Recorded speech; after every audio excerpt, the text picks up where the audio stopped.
आज मला सांगा, या ठिकाणी या प्रश्नाच्या संदर्भात काही पक्षांनी सांगितलं आम्ही महाराष्ट्र बंद करू.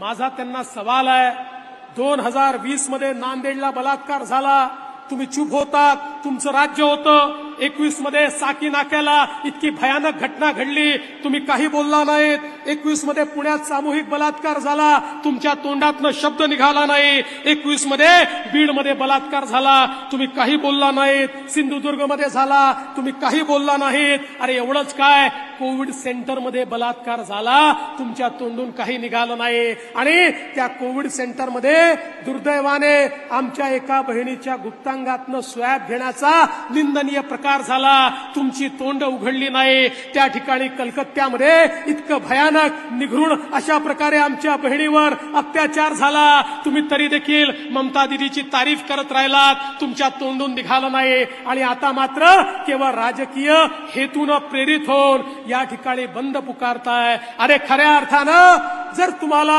आमच्या माता भगिनींची चिंता असेल तर एका सुरात सूर मिसळून आपण समाजामध्ये जागृती करू, एका सुरात सूर मिसळून अशा प्रकारच्या विकृतींना त्या ठिकाणी ठेचून काढू. पण तुम्हाला त्या ठिकाणी निव्वळ राजकारण करायचं आहे. अशा राजकारणाला आई जिजाऊंचा महाराष्ट्र कधी बळी पडणार नाही, हे देखील या निमित्ताने लक्षात घेतलं पाहिजे.